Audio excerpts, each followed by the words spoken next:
Falls Exempted Village Schools Board of Education meeting. Ashley, will you please take the roll?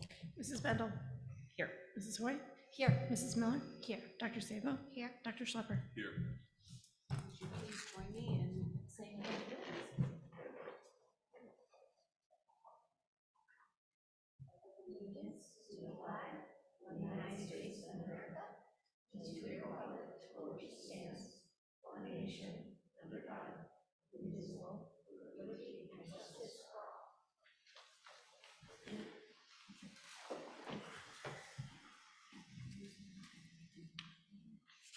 Do I have a motion to approve the minutes from our January 10th, 24th, and 27th meeting?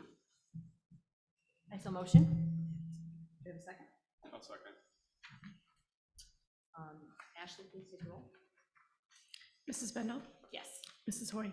Yes. Mrs. Miller. Yes. Dr. Sabo. Yes. Dr. Schlepper. Yes.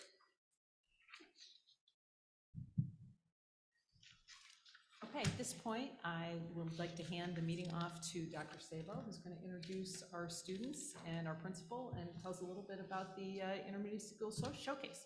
Awesome, thank you. I am so excited to do this. Hello, everyone. I'm unbelievably honored to introduce tonight's student showcase. So when I worked at Case Western Reserve, I had the absolute pleasure of serving as a faculty advisor to a number of undergraduate student groups. And one of my favorites was the Body Positivity Club. During my last year at CWRU, on Random Acts of Kindness Day, my incredible Body Positivity Club students set up a mirror in the middle of the campus student center and gave away free roses to anyone willing to look into the mirror and write a positive message about themselves on it in marker. So by the end of the afternoon, we had hundreds of students go to look at themselves in this mirror and read messages like, "You are beautiful," "Nice smile," and "Always remember that you are loved." So why do I share this?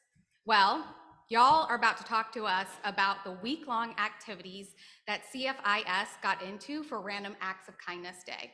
And I often like to remind students that kindness must first start with yourself, by looking in the mirror and telling yourself nice things, forgiving yourself for not being perfect because no one is, and giving yourself the same grace and patience every day that we would want others to give to us.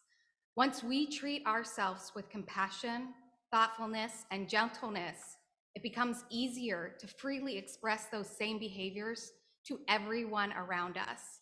Because we know that every single student in Chagrin Falls, no matter the grades you get, the unique ways in which your brain learns, the sport you play, the friend group you're in, or so many of the other awesome, diverse parts of your identity, is worthy of kindness, care, and grace. So with that said, I am excited to hear from our amazing CFIS student council representatives, school counselors, and principal here tonight to share all about the activities our students participated in all week long that encouraged doing random acts of kindness for peers and teachers in the building. So please take it away.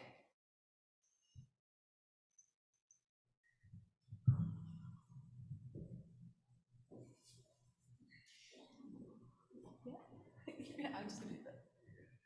We're trying new form.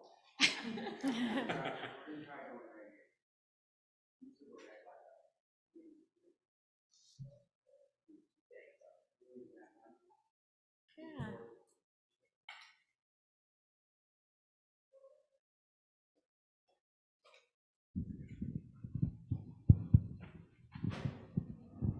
So before we begin, those of you that know me well, I think know that I hate this part of my job, which is talking in front of a camera or adults. One of my favorite things is this, and this is why I do what I do, our kids. And to hear them talk about this week and what they did, and everything that we did this week was driven by our kids. They came up with the ideas. They drove this out of our guidance classrooms. And I think you'll see as they talk how special it is when it comes from them and not us as adults. It's way more meaningful. So here they go. Hi, I am Dylan Nelson. I am in the 6th grade and a member of Student Council. During Kindness Week, we had a school-wide Spirit Week. We were encouraged by our teachers and office staff to participate in the Spirit Day.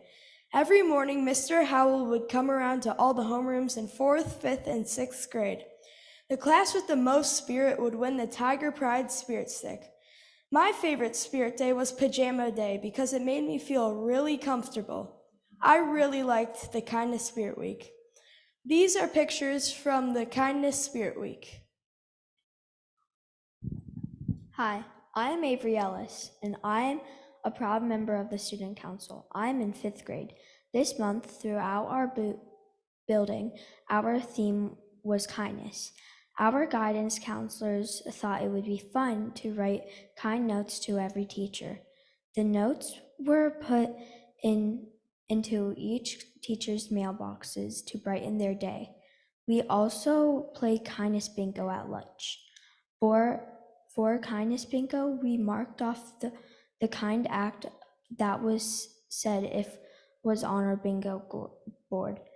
For our center space, we wrote in an act of kindness that we did for a peer or a person in our family that week. It was fun to play a game during lunch with my friends. Hi, I am Ellie Sheridan and I am in 4th grade. Leading up to Kindness Spirit Week, each homeroom decorated a door with a together theme. The theme that had its own fun decorations. Each door needed to have anything using CFIS together and had a participation from every student in the class. Every door in the school had an amazing idea. Here are some of the doors. My homeroom did the marshmallow door with the "We Stick Together Like Marshmallows." Everyone in the class decorated their own marshmallow to put in our hot chocolate cup. The overall winner was Mrs. Klussman's 5th grade class. Hi, I'm Peyton Felder. In guidance class, our school counselor, Mrs. Shalhoub, talked with us about doing or saying nice things can help boost somebody's day and make you feel good about yourself. As a guidance class, we thought of ways we could do a good act for our classmates or fellow teachers in the building. During guidance class, we wrote inspiring notes for other students in the building. The note cards included a quote about empathy and kindness. The note cards included artwork or a picture. Every student at CFIS received a card on their locker during Kindness Week. Hi, I am Dean Gostes and I am in 4th grade. During Kindness Week, we were given kindness logs to write, draw, or check off any random act of kindness that we did outside of school. For example, I argued less with my brother during the week and put it on my kindness log. And now we have some kind notes from all of us at CFIS that we would like to give to you. Thank you very much. Thank you. Thank you.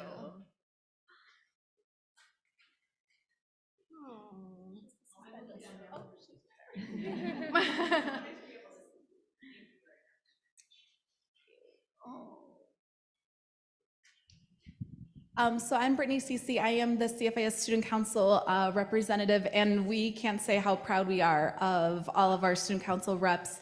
They did an amazing job putting this presentation together. It was solely on them to design it, create it, and kind of put everything in place with that. So a round of applause for them because they did an amazing job tonight.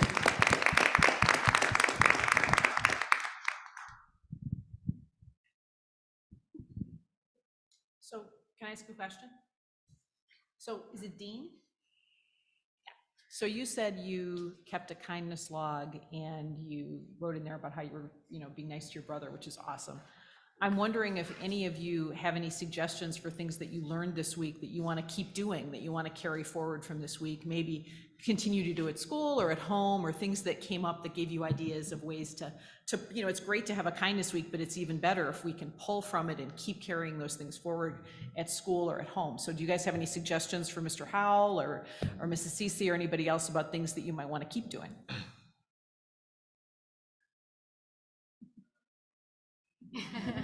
There's no wrong answer. Just any ideas?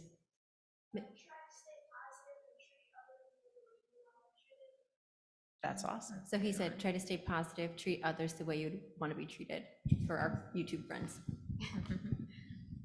Anybody else? Lunchroom, any things you might want to try out? Nope. I didn't hear you, I'm sorry. Yeah, that's a good one. To share those ideas with everybody else. That's great. Do you guys talk about this stuff in student council? Yeah. And you guys are all in student council, right? Thank you for doing that. That's awesome.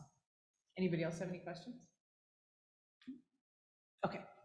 Thank you so much for coming. That was great. And thank you to our teachers and our principal. This is always our favorite part of the meeting. So, and you guys, we would love to have you stay if you want to stay, but please don't feel like you have to. If you have homework or things you want to do tonight and are not, ready to go home, that's totally fine. So we're going to just take a minute if anybody wants to head out, and then we'll start our meeting. So thank you so much for coming.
Okay, I'd like to make a motion to approve consent items 3.02 to 3.01. Do I have a second? I'll second. And before we go ahead and take the roll on that, I've gotten some questions on what's the difference between consent items and separate superintendent recommendations or treasurer recommendations. Consent items are items that we've all seen. We've seen everything in advance, but that are fairly standard items that we approve that seem to come up over and over again every year, that are usually small dollar amount items that we usually do before a vote or any public participation as just a standard ordinary course of business. So Ashley, can I take the roll? Will you take the roll, please? I will. Mrs. Hoy. Yes. Mrs. Miller. Yes. Dr. Sabo. Yes. Dr. Schlepper. Yes. Mrs. Bendel. Yes. Okay, next up is public participation. Ashley, do we have anybody signed up for participation? I don't have anyone signed up ahead of time. Okay, then I won't read the disclosure. Okay. Do I have a motion to approve superintendent items 5.02 to 5.22? So moved. Do I have a second? I second. Okay, Jennifer, you want to walk us through these? Sure, and like consent, you'll see that the categories in the superintendent recommendation section often stay the same too. So I'll just run through some of these just to make sure that we can talk about maybe some things that look different. So if you start at the beginning with 5.02, this is a third grade paper testing resolution. This is just the way that we choose to do our testing format for the third grade test. And so in order to test this format, you must pass a resolution each year. And so that's what that one is for. Going down, the OHSAA membership is also something that we do every year, but since it's a resolution, that's why it's under the superintendent recommendation section. That's why you're seeing that. 5.04 is where we start our facilities or our construction kind of resolutions. And 5.04, I just want to draw out a little attention to, and that's because this resolution allows us to enter into an agreement with energy optimizers to complete energy saving construction projects at Gurney. And this would be with the LED classroom lights and the renovation of the PA system. The Ohio Schools Council is a regional educational consortium procurement organization, and it belongs to the Ohio Council of Education Purchasing Consortia. So with that said, this decision leverages the Ohio Council of Educational Purchasing Consortia, ensuring competitive pricing and streamlined procedures while adhering to all legal requirements. And so that's why it looks a little different than the typical bidding process when you're seeing that really high dollar amount.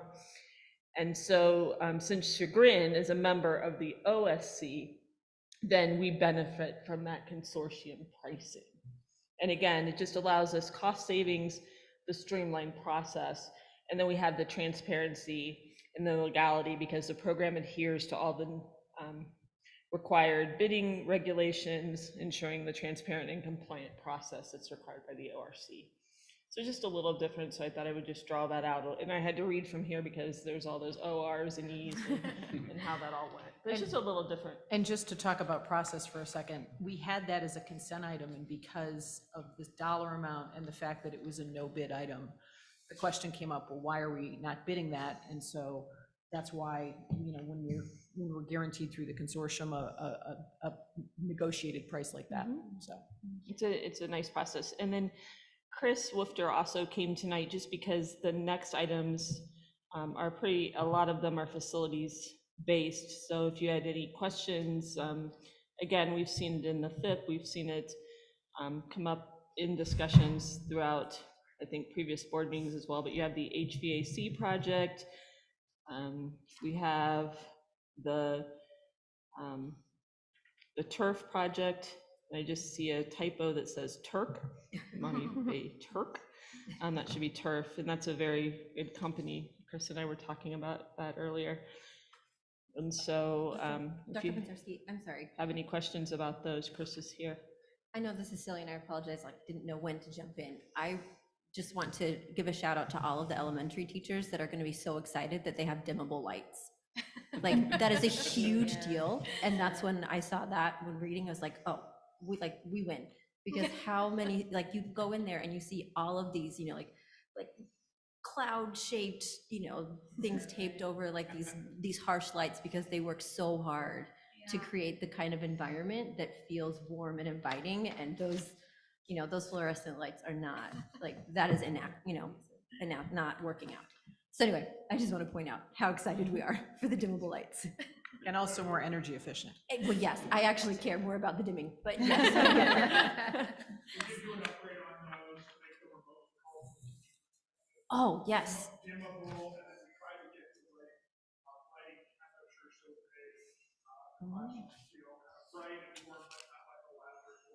I think it's gonna make all the, it'll make a big difference.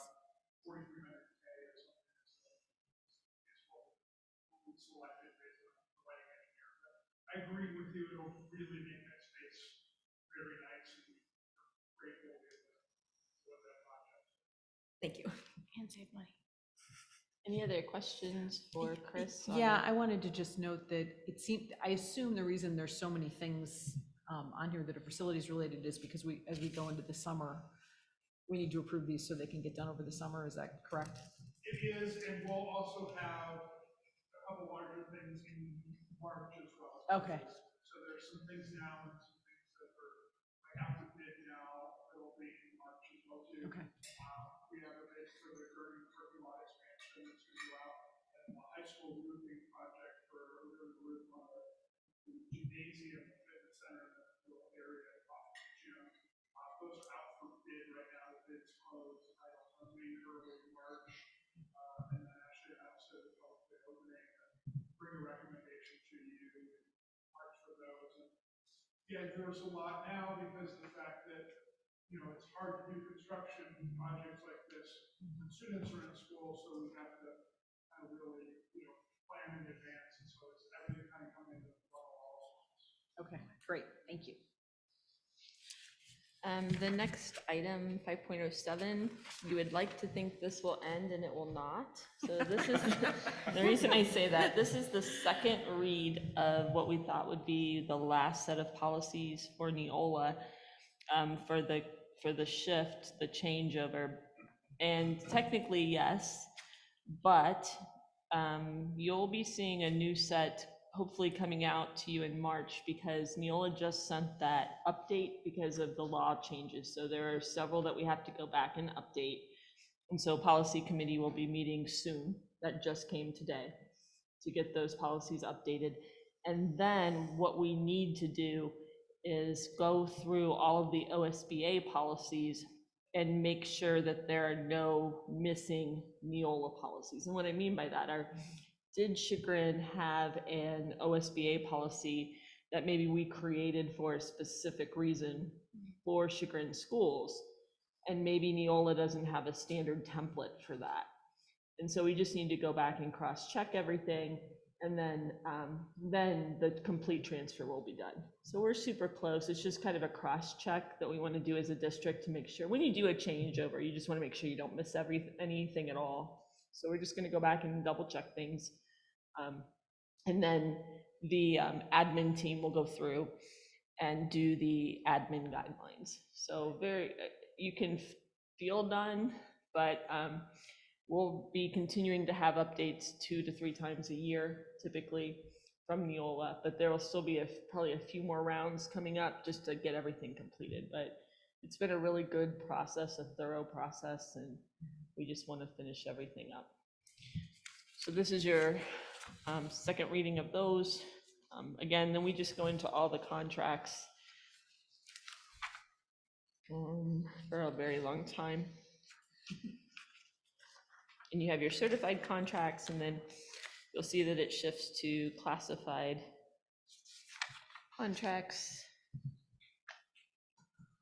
You have retirements. I don't know if you want to speak to 517. Not really. I know, she's pretty amazing. I know, yeah, I know, I'm gonna start crying. Jill is leaving. She has been in the district, and I didn't prepare or write anything because I think I blocked it out that it was gonna be on here tonight. This has been coming for a long time. This was planned in advance. I've known for a couple years now that this was gonna be her plan. She is eligible to retire and has been for a little while. And she wants to spend some more time with her family and her grandchildren, which I completely understand, although I totally hate it.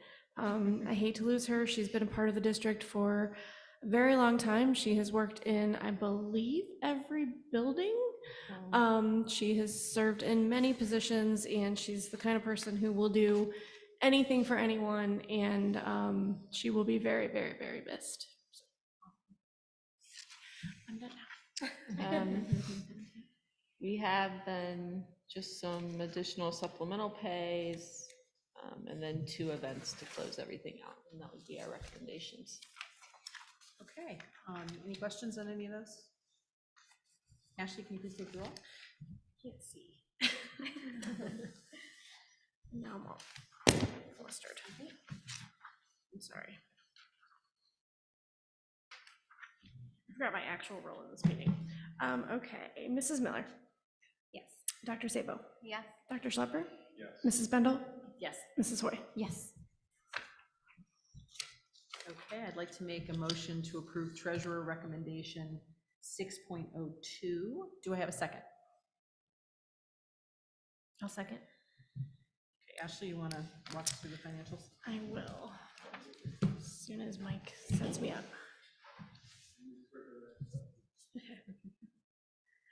You were very efficient tonight.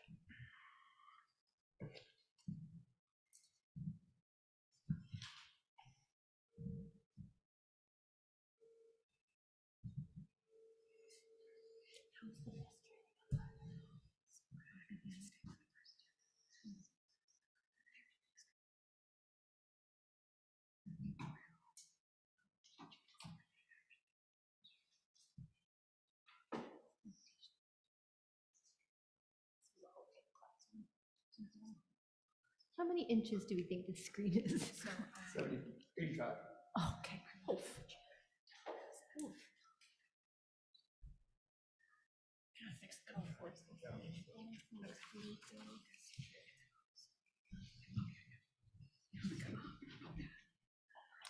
Okay, so the only thing I have tonight is financial reports. Just like every month, this is just the highlights that I put in the slides here. The actual reports are on the agenda, available for review and inspection by anybody who would like to pull them up. And if anybody has any questions on something that is in more detail on those reports that I did not include in the slides, feel free to call or email me. That applies to, obviously, everyone on the board and anybody else in the community.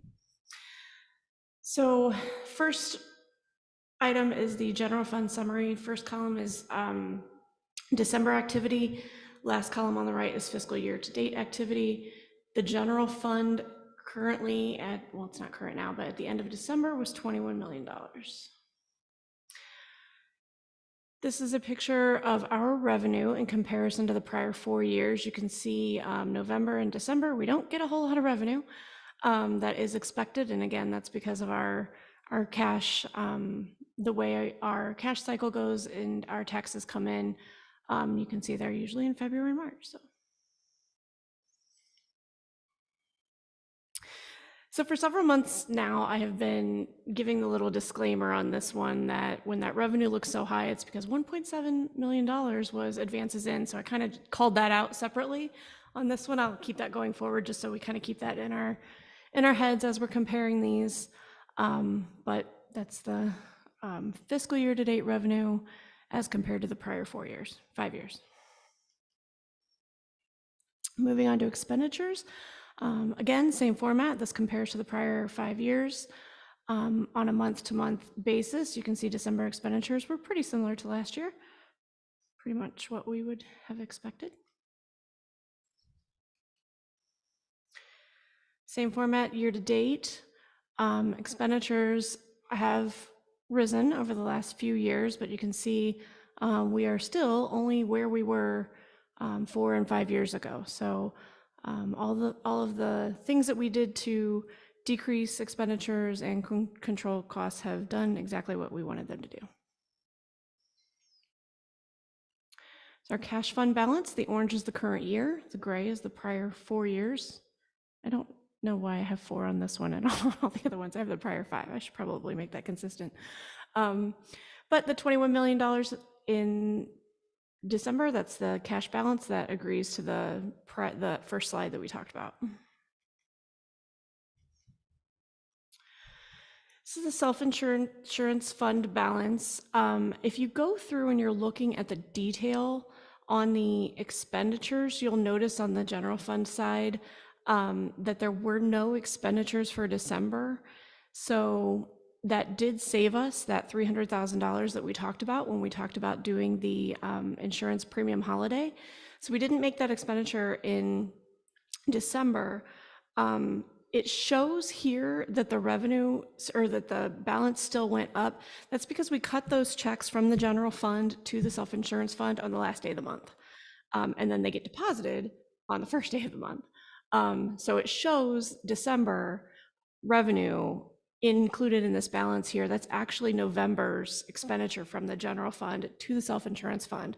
So next month, you'll see that line go down because the expenditure did not happen in December as we designed. So then the January 1st, or as it was, I think the 4th, did not happen like it would have. Did that make sense? Okay, I feel like sometimes I lose people. Okay, financial summary. This is just all of the funds. Everything up to this point that I've talked about was specific to the general fund, and then that last one was the self-insurance fund. This is a list of all of our different funds.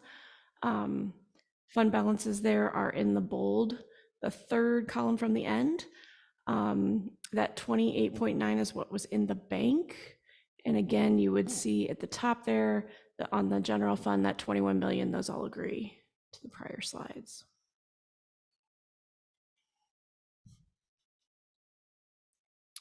This is the bank reconciliation. So down the left-hand side is the bank balances and then all of the adjustments that we have to make in order to get to the book balance. That 28.9 should match the total on the previous slide.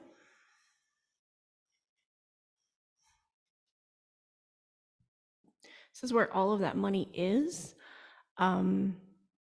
Most of it still is in Star Ohio. That gives us the best bang for our buck there on the investments, other than the investment management account obviously gets better rates, but those are tied up then for a few years once they're in that account. So the Star Ohio account is liquid. So we keep things in there. And then when we need it to move it into the checking accounts, we do that. We just hold it in the higher yield account as long as we can. So for the financial spotlight this month, I had a few ideas and I've had some questions. So I kind of moved to this, actually today, I just changed what I wanted this to be. So there's been some confusion about taxes and how the rates are applied and why one person's taxes is not the same as another's in our district.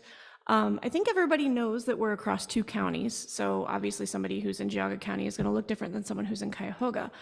But even within those counties, we have different municipalities. So I kind of took each municipality, put a list of all of the different tax levies that are being assessed and kind of just did a little checkbox so you can see all of the differences that we can have across our tax base.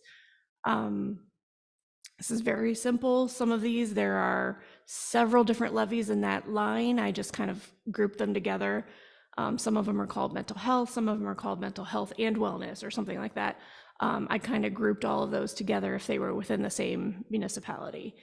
But here's just a quick picture. If you just look at this, this is why everybody's taxes are so different. I'm going to put this slide in the current slides that are on the website. That kind of, there's a slideshow.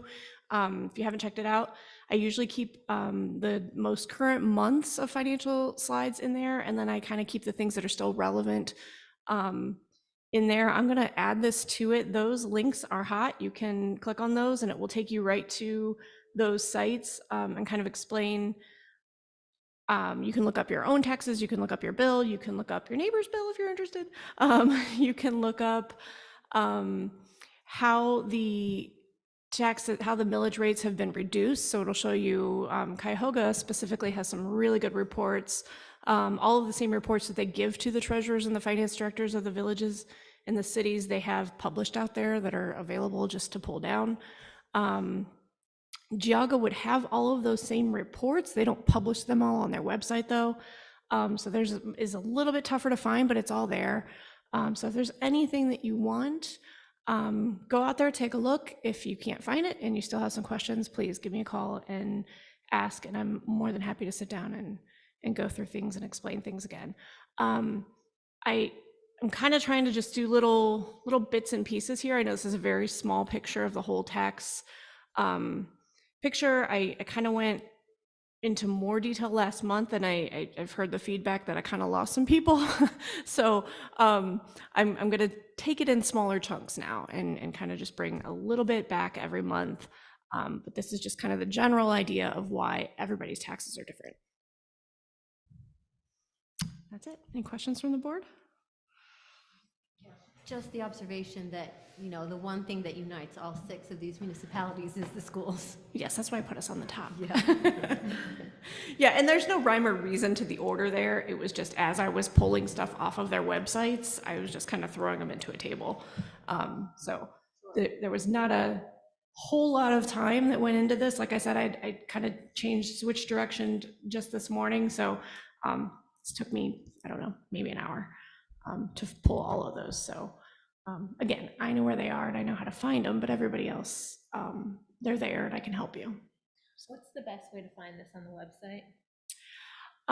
Just go to the website and then go to departments and go to, I don't know if it's under finance or treasurer's office. Okay, I see treasure and I'm. Yeah, scroll down a little bit. Is this the right one?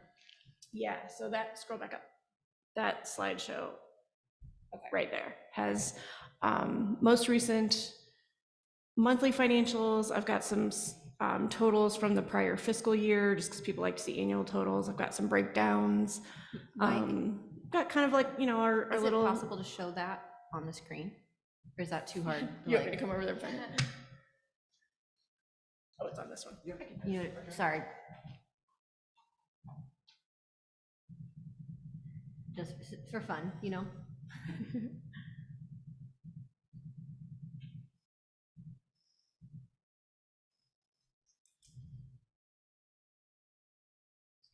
Menu, departments, scroll down, treasurer, and right there. Okay. And so that's live, so I can kind of add stuff to it at any time, and it just changes. It's immediate. As soon as I change the slideshow, it changes on the website. So. Great. Thank you. Cool. Ashley, please take the roll. I'm a mess tonight. Dr. Sabo? Yes. Dr. Schlepper? Yes. Mrs. Bendel? Yes. Mrs. Hoy? Yes. Mrs. Miller? Yes. Any other business? I just want to make the announcement, a little shout out to Samantha Holtz, who won the state diving championship today. Oh, For the nice. second time, back to back. So congratulations to her, and we're pulling for our swimmers tomorrow, I think is the start of the day 1 of the state meet for our swimmers, so All right. go Tigers. And I think that's it. Do you want to make the motion for executive session? Sure. Just say that over the phone.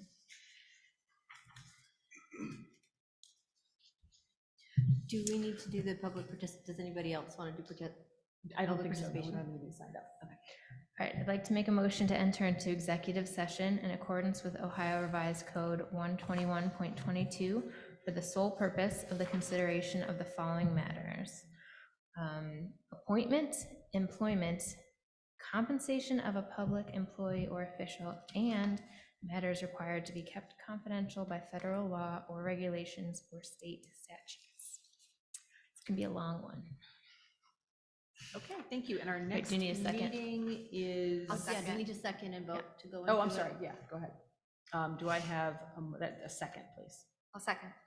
Ashley, please take the roll. Dr. Schlepper? Yes. Mrs. Bendel? Yes. Mrs. Hoy? Yes. Mrs. Miller? Yes. Dr. Sabo? Yes. Okay, our next meeting is March 20th. It will be in the Chagrin Falls High School Library with a high school showcase. And I would like to adjourn the meeting. No, we don't Do I have a adjourn. motion to? No, we don't. We can't adjourn until after executive Oh, session. okay. So. So we will not take action after executive session. We'll be not be back, and we'll adjourn after executive session.